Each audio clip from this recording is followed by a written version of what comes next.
Hey, what's up? It's Dominic D'Angelo, and it is a Wednesday, and we are already excited because we just got done with AEW Dynamite last night.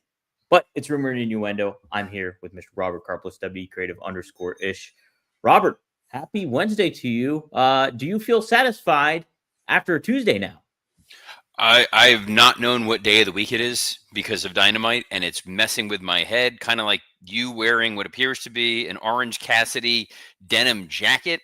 Yeah. Is that what's going on here today?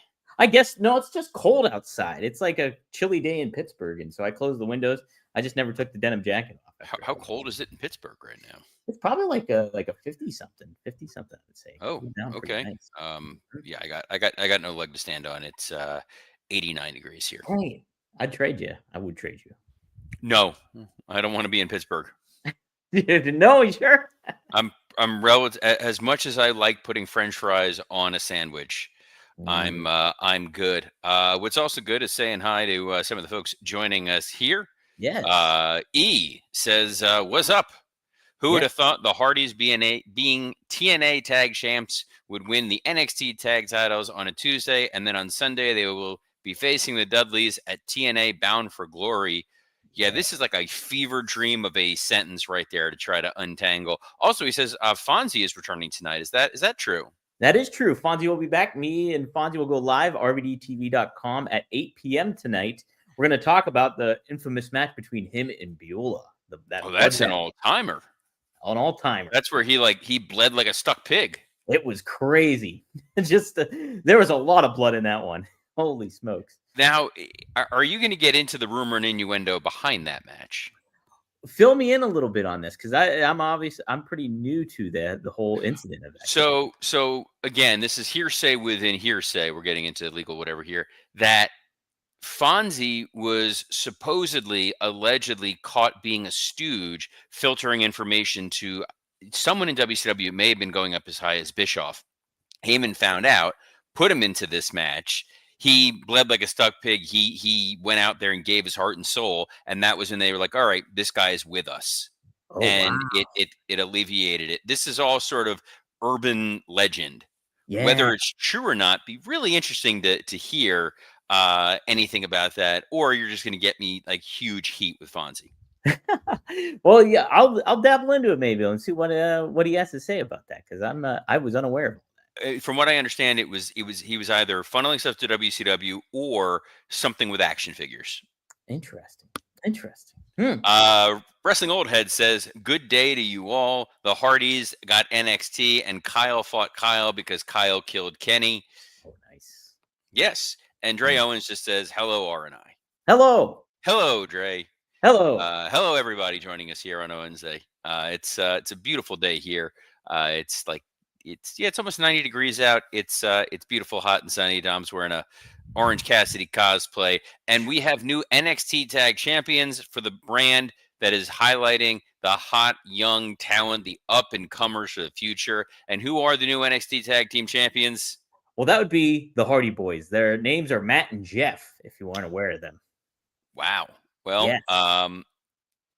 Anything can happen in the WWF. I found it weird, too. I tuned in a little bit, just the clips, and they keep calling the Dudleys Team 3D, even on NXT, and I thought that was strange, Robert. So we're going to untangle a lot of untangling here in terms of intellectual property. The WWE owns the rights to the name the Dudley Boys. They are only allowed to be referred to as the Dudley Boys if they are performing in a capacity as WWE talent. Mm-hmm. They are currently not active WWE talent. They're competing on the TNA pay-per-view where they are Team 3D. If WWE were to allow them to wrestle as the Dudley Boys on TNA programming, there is the possibility of a future intellectual property challenge to the claim. Isn't that what you all tuned in for today, guys? Wow. So they're just covering their bases just to be on the safe side. I think, yeah, they're just trying to maintain that consistency and continuity. WWE has always played a little bit of hokey pokey when it comes to IP rights. There are certain talents that they allow to use their name or keep their gimmick. There are certain people they go after with pitchforks. It's kind of like how you leave the company is how they're going to treat you. And for right now, everybody's on good terms. We like the Hardys, we like the Dudleys. Where they're doing a TLC match at the TNA pay-per-view with the NXT tag titles there and the TNA tag titles. I haven't, full disclosure, I did not get a chance to watch NXT last night either. I have it queued up. I'll be watching it this afternoon. Myself and Scott Chappett are going to be recording our working stiff gimmick. So we'll get to go over it at some point for that. I did watch Dynamite. I did too, Robert. I did too. I like that we both went in that very weird, like, NPR. Fresh air. Dynamite. I watched Dynamite. Oh my God. That was a little creepy, Robert. I'm so excited. Oh my God. I just can't hide it. Nope, no, you ruined it. You ruined it. We were good. And then Wrestling Old Head asks, what's Joel Gertner doing these days? They should have him come out with Team 3D for full-on nostalgia. I feel like he was doing a podcast at some point, maybe for Conrad, or maybe I'm making this up. I knew he was kind of helping with Conrad, like at StarCast 3. I met him for the first time. He was in the green room with all of us. I've never met the quintessential stud muffin. Very nice guy. Very nice guy. That was a great gimmick of the time.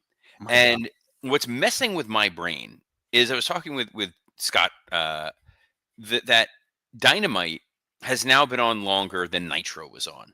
And I think of Nitro as being this like behemoth for years and years and years and years. And Dynamite to me still feels like, oh, it's the upstart company. Oh, yeah. Yes, it does. Mm-hmm. It's odd, but they were at their happy place. They were at Daly's place in Jacksonville, Florida. Yes. And they kicked it off, Robert, with a face-to-face. What we talked about. Tony Schiavone kicked things off and introduced Samoa Joe and Hangman Page, who had a confrontation. Samoa Joe did not deny what Hangman Page had to say about him, and he said it was all true, and he's going to speak some harder truths to Hangman, and he did. What did you think of this segment, Robert? Did you like it? They did exactly what we said was going to happen, that Tony was going to just kind of come up with this match and hope that these guys can weave together a story that feels compelling, and they did. You know, we got to this story of Hangman being confused about what happened, this idea that you helped me beat Jon Moxley, you helped me become the world champion. I was done with the Death Riders. I stepped in to be your tag partner. I stepped in to help you guys when I didn't have to. And this is the reward that I get. And then it was Joe basically calling him out for being a pretender, for being a paper champion. Hey, you've never beaten me. You don't deserve this title. I am the true champion. It's like it was like a month's worth of storyline in one segment. Yeah. But Joe and Hangman are compelling. Joe's a hell of a promo. He's a hell of a worker. He's a hell of a promo. Mm-hmm. Hangman was able to get that emotion, but there's a hint, a baby's breath of that Bret Hart whininess that turns off crowds. I guess I can get that a little bit. I'm more so that he constantly hits the same note. Yeah. Well, there's only 2 or 3 notes for him to hit. And it's he's earnest, but he is also still the guy who I'm pretty sure like a year ago, like burned a dude's house down and stabbed him with a syringe. Yes. And was a crazy lunatic, but now he's white meat babyface Hangman Adam Page, the golly gosh gee shucks cowboy who's, let's all get along. I did love, one of the funniest things was Samoa Joe pointing out the hypocrisy of the open challenge. You know what you do? You give a guy like 5 minutes to prepare and then go out there and they're overwhelmed by the moment. It's a scam. And like within kayfabe, it's a fun little Carney moment. Yeah. No, that's pretty good, actually. Yeah. I enjoyed it. Yeah. We had Moxley kicking off in the competitive realm against Tomohiro Ishii. So before we got to that, there was that conglomeration promo Yeah, to yeah, tie okay. the show together, to make sense why all these matches were happening. Mark Briscoe being the Spirit Squad guy that he is, being the cheerleader for it. They were having fun in this segment, and you can kind of tell. Mhm. The trying to make the most of this Kyle versus Kyle thing, trying to build up Ishii versus Moxley, Orange Cassidy versus Pac, Briscoe also being there. He's just so fun and he's so entertaining and he's so interesting that it's kind of neat. Yeah. Oh, I love Mark Briscoe, and I think, yeah, I mean, the most you make out of him, he's another Eddie Kingston in the mix, I think, and I think there's a lot you can do when you are down people like they are right now when it comes to baby faces and stuff like that. So I've said all along, him and Eddie Kingston, and to a degree Willow Nightingale, are the Mick Foley of AEW, and not just because Willow is from beautiful Valley Stream, Long Island, New York, but they're authentic. They're people you want to see succeed, and they do feel like there's a heart and soul and passion about what they're saying and doing. I believe John Moxley has heart and soul and passion for AEW, but it always feels misguided. And then we got this match with Ishii that was perfectly fine. Not quite sure what it accomplished other than, hey, we got Moxley out there wrestling on a Tuesday. that's basically what it felt like. I mean, I thought it was a fine match too, and I liked a lot of aspects about it, and like the psychology that was used, and Ishii getting a little bloody too, and it wasn't Mox that got bloody this time, so I liked it. I did like it, but yeah, I'm with you on the fact that it was a match to have a match. That's kind of what it felt like. And it's like, they told us earlier, this is their third time wrestling, and it was, they'd wrestled, I believe, G1 at one point, and they wrestled on an episode of Dynamite. If there was buildup, if there was a long time to tell this story, and this was something of consequence, maybe there would have been something to it. But you're shoehorning, trying to tell that whole story in the 2 minutes before you get to the match. It doesn't quite give your brain a chance to really settle in and appreciate what's going on. Right, right. No, it is true. Because if you told me that they never wrestled before, I would have just assumed they didn't. But It's AEW. Everybody has wrestled everybody else at least 1,000 times. And right. if you thought they'd never wrestled, Excalibur will point out, actually, they wrestled in Berwyn, Illinois, at an AAW show in 2013 at the it was a state fair. State fair match. Yes, Hey, it's like we an almost Australian rules match, but use corn dogs instead of kangaroos. Oh my. It's almost like a street fight then. And we just had that right after this one. It was the Hurt Syndicate taking on the Demand.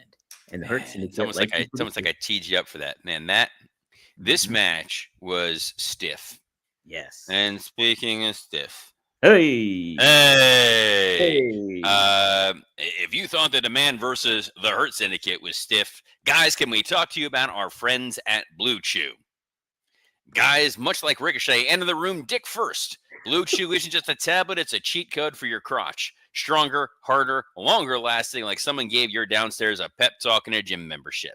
And we've got a special deal for our listeners as always. Get your first month of Blue Chew free. Just use promo code RUMOR at checkout, pay $5 shipping. That's it. Join Blue Chew's mission to upgrade humanity one thrust at a time. Head to BlueChew.com for important details and safety information. And we thank Blue Chew for sponsoring this episode of Rumor and Innuendo. Yes. Yes. Thank you, Blue Chew. Aha! Had to do it. Sorry. So Tony Gong says, minor nitpick, but I think a show called Title Tuesday should have been all title matches. Here's the problem with that, Tony. They had a 6-man tag. That would have required 6-man tag titles. Right. Oh. Oh. Do they have them? I think so.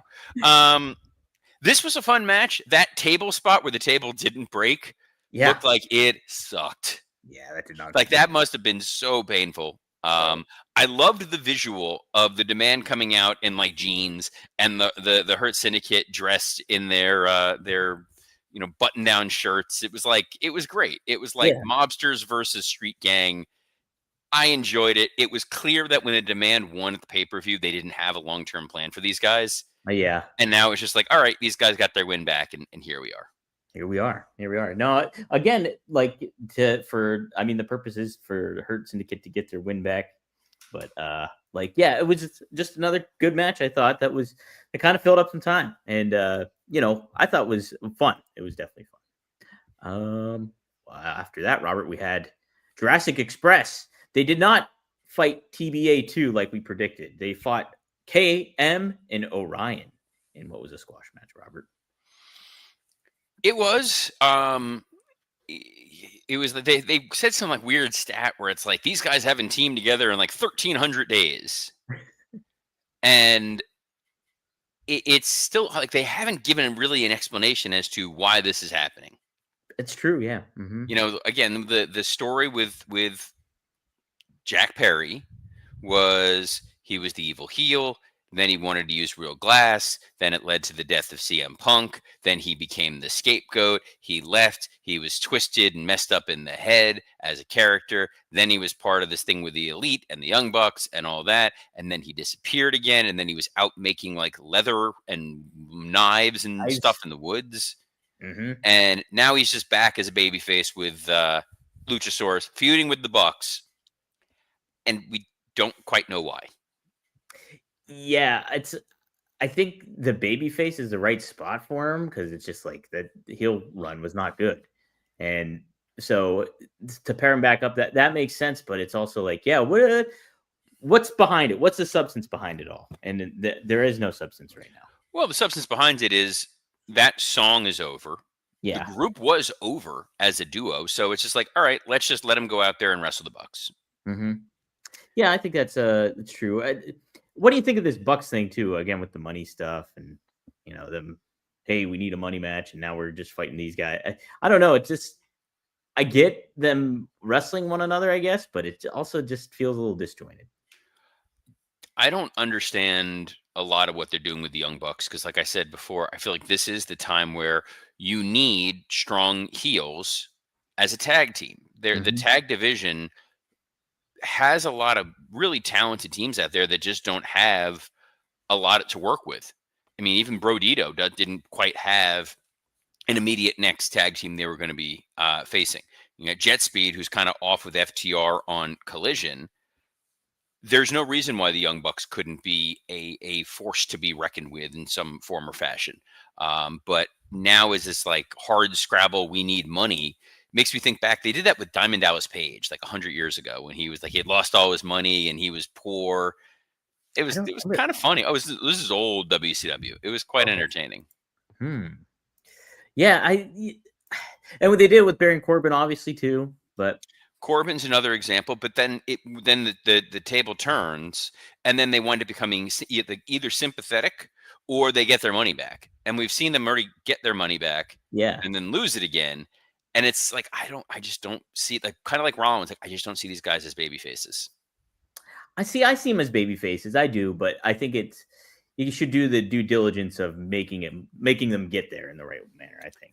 Well, sometimes you can just do lazy booking and just say, "Hey, you know who Kyle should face? Kyle." Yeah, I mean, this was a showcase for Kyle Fletcher, I think, and I thought it was a fine match. What did you have any other thoughts on this one? It was a solid match. It felt like the kind of match that I don't know that I would necessarily have put out there, knowing you're competing against NXT. Yeah. I just feel like it's one of those things where if you're trying to keep your audience and get them to not grab the clicker and see what's on the other channel, Kyle Fletcher versus Kyle O'Reilly, yeah, it'll be a good match, but it's kind of a foregone conclusion. And then after the match, Archer comes out, Conglomeration comes out. You get the Don Callis family brawling, and then it ends with Briscoe staring down Kyle Fletcher, and afterwards getting the announcement that it'll be Kyle Fletcher versus Mark Briscoe at the pay-per-view, which is where we kind of thought this was going to go all along, but kept trying to say, what are they doing with the Mark Briscoe build? Like he just kept letting everyone else have a shot before him. Right. That part still doesn't make a lot of sense. If it was Kyle Fletcher ducking him and saying, I'll fight anybody but you, maybe you got a little something there. Maybe you got something. Yeah, and it's just this could have been more intriguing, I think, if you did do more with Kyle O'Reilly, like starting things off. It's just like, oh, let's plug this guy in, have him job out and do it. It's funny the way you just said compelling and Kyle O'Reilly in the same sentence. It's tough. Just letting the dog out. That's all. Okay, no problem.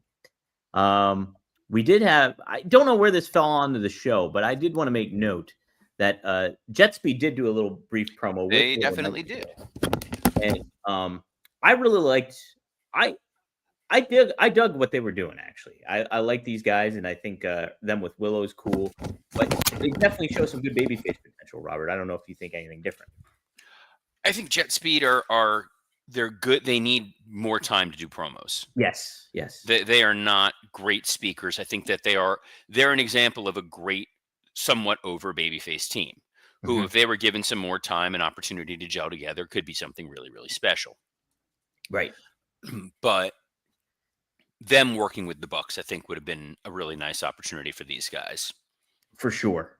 And it goes to your point too. If you really just put your chips behind the Bucks as big time heels, it make even more sense to have that happen and how to mix it up.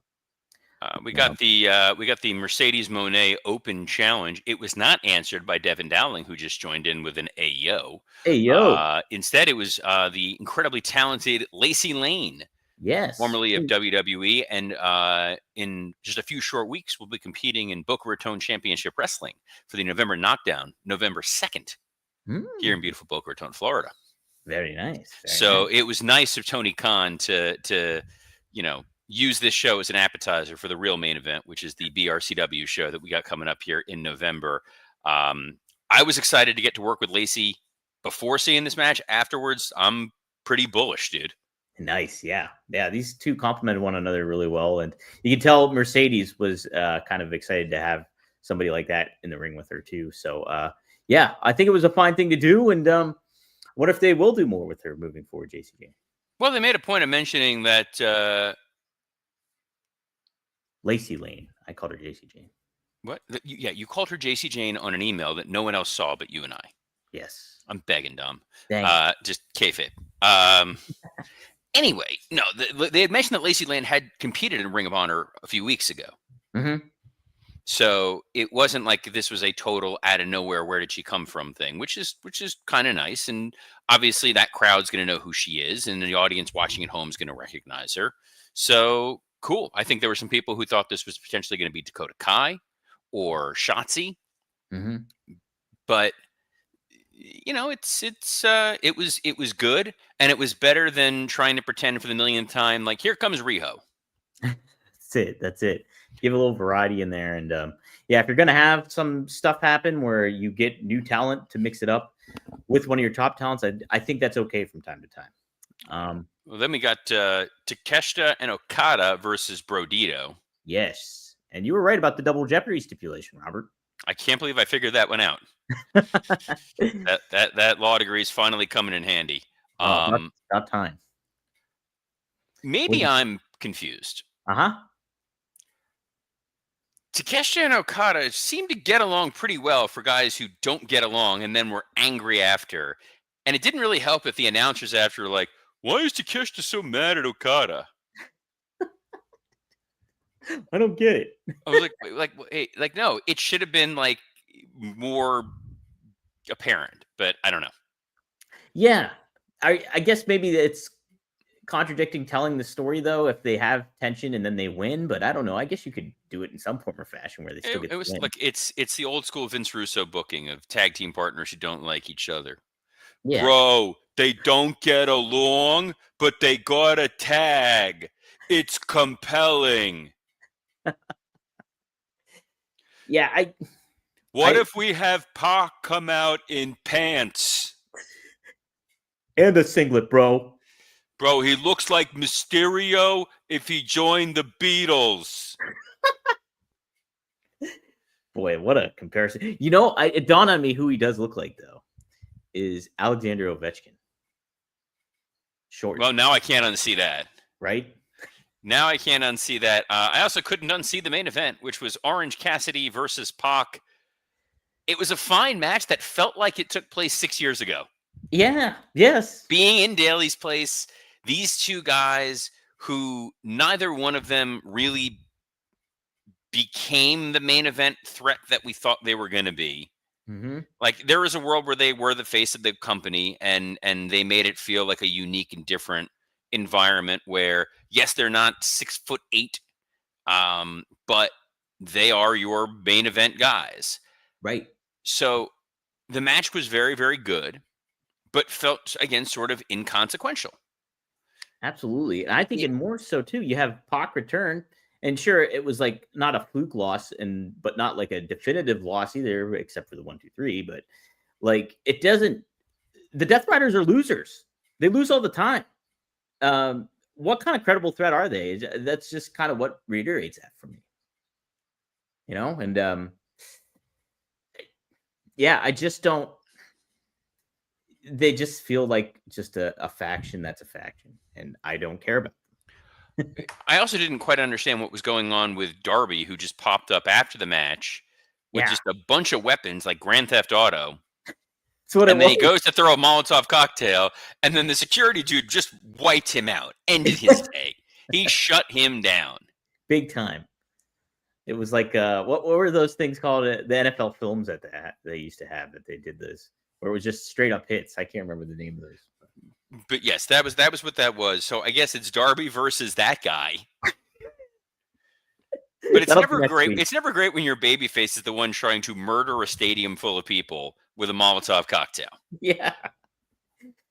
Hey, but that's you'll have plenty of time to murder him next week, though, Robert, because it's a 3-hour show. They're combining. No, it's 2 hours of Dynamite and Collision, which is a completely separate show. I always love when they do the back-to-back that Tony still doesn't give a damn about Collision. Right. It's like you can tell. It's like it's Kenny Omega, and then at 10:01, it's Blake Christensen. I know.